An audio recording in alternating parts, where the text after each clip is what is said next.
Garam merupakan salah satu potensi daerah Sumeneb, Jawa Timur.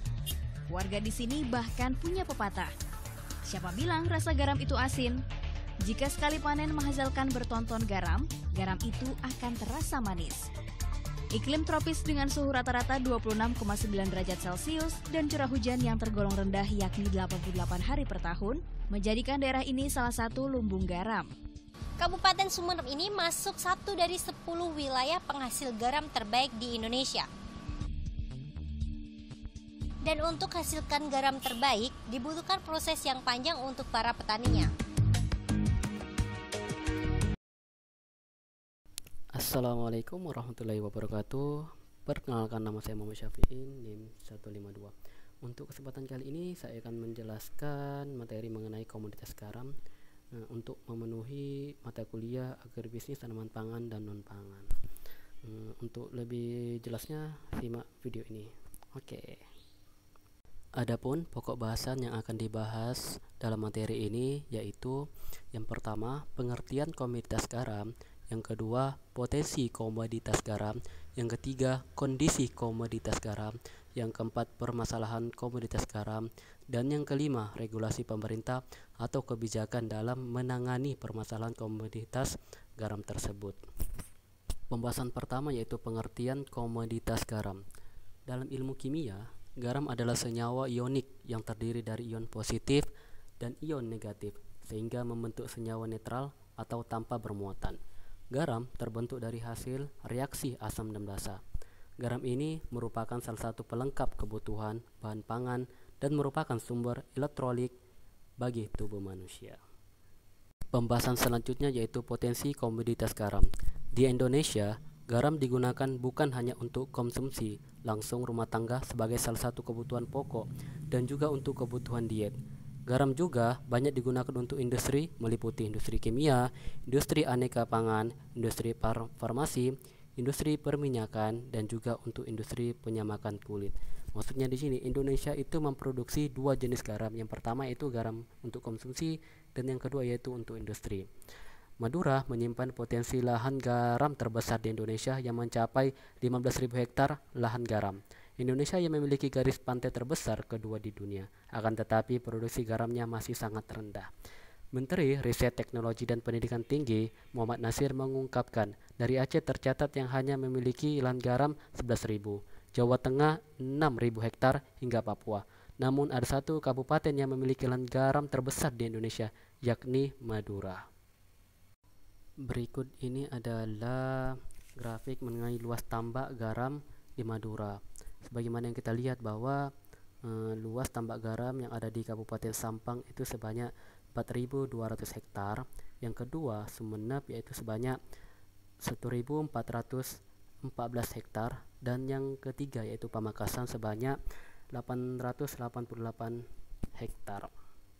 Berikut adalah kondisi komoditas garam. Berdasarkan data Kementerian Kelautan dan Perikanan, produksi garam nasional pada tahun 2015 mencapai 2,84 juta ton.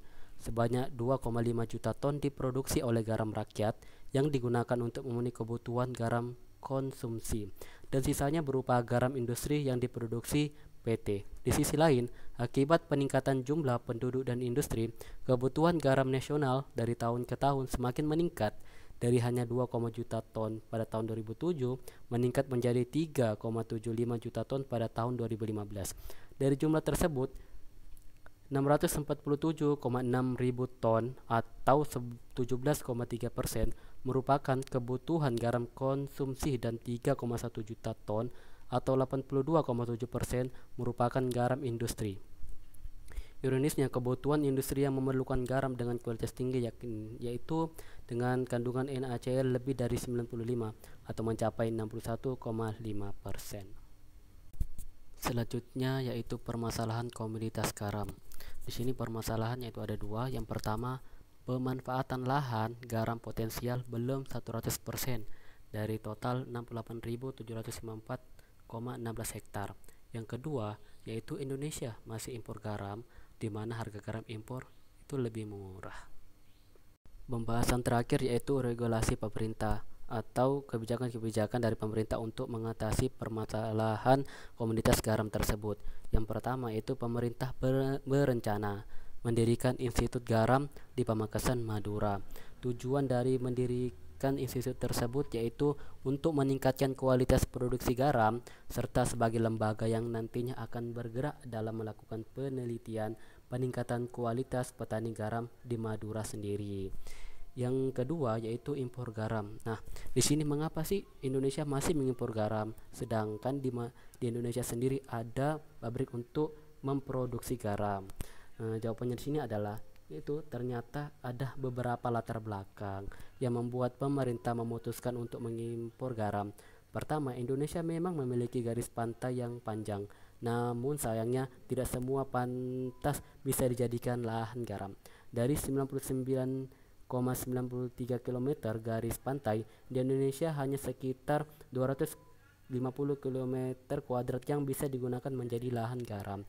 Yang kedua, faktor cuaca merupakan masalah utama di mana untuk mendapatkan garam dengan kualitas industri diperlukan musim kemarau yang panjang. Selain itu, kelembaban udara di Indonesia cukup tinggi sekitar 60 hingga 70%. Selanjutnya, industri pengolahan garam di Indonesia masih menggunakan cara yang tradisional. Akibatnya untuk garam yang diproduksi tidak begitu baik dan tidak cocok untuk penggunaan garam dalam skala industri. Dan yang terakhir yaitu adalah untuk memenuhi kebutuhan garam konsumsi di Indonesia, dikarenakan garam yang diproduksi di Indonesia tidak memenuhi kriteria atau tidak cocok ya garam yang dapat dikonsumsi, yaitu mencapai NaCl 94%. Maka dari itu pemerintah tetap melakukan impor garam. Ya, terima kasih, itulah tadi sedikit penyampaian materi mengenai komoditas garam. Semoga bermanfaat bagi diri saya sendiri dan buat teman-teman semua. Dan juga saya ingin memohon maaf jika ada kesalahan dari segi penyampaian, karena yang baik itu datang dari Allah dan yang buruk itu datang dari diri saya sendiri. Assalamualaikum warahmatullahi wabarakatuh.